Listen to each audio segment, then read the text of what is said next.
राधे राधे मित्रों, कैसे हैं? आशा करती हूँ सुखी और स्वस्थ होंगे। एक मैडम का मेरे पास फ़ोन आया, बोल रही किरण आप तो बोलती हो कि समाज की सुनो, समाज की मानते हैं। प्रेमानंद महाराज जी तो ये कहते हैं कि मस्त रहो, जो भी कोई कुछ कहे अपने मन की सुनना चाहिए। अरे शर्म करो, प्रेमानंद महाराज जी की बात कर रही हो, किसकी बात कर दी तुमने? शर्म नहीं आ रही है तुमको? वो गुरु हैं, गुरु भगवान का रूप होता है। अगर पहले उनकी बात समझिए, क्यों बोला है उन्होंने। इसलिए बोला है कि अगर आप चार लोगों के बीच में बैठे नाम जप कर रहे हैं तो आपको शर्म नहीं आनी चाहिए, किसी की नहीं सुननी चाहिए। अगर आपको कोई कुछ बोल देता है तो आप शांत रहिए, मस्त रहिए। क्यों?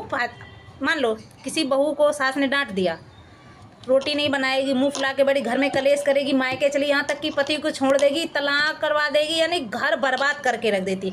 उन्होंने ये बोला है, इस सब चीज़ों के त्याग करने के लिए बोला है कि अगर कोई कुछ कह देता है तो आप उन सब चीज़ों पे ध्यान ना दे के मस्त रहो, खुश रहो। सब में होता है, माँ बाप डांट देते हैं, सास ससुर डांट देते हैं, पति डांट देता है, या फिर पति को कोई भी वो घर वाले परेशान कर देते, कुछ भी बोलते। तो इसका मतलब ये नहीं कि अपने लोगों से भी द्रोह करना। इसके लिए उन्होंने बोला है कि अगर कोई कुछ, मन हम रास्ते में जा रहे हैं, अचानक से कोई टकराया, गाली दे के निकल गया, ठीक है, तो हमको नहीं सोचना चाहिए। क्यों? शायद हमारे पिछले जन्म के कोई कर्म रहा होगा, हमने कुछ उसको पहले बोला होगा, तो आज अचानक से आया, टकरा के चला गया।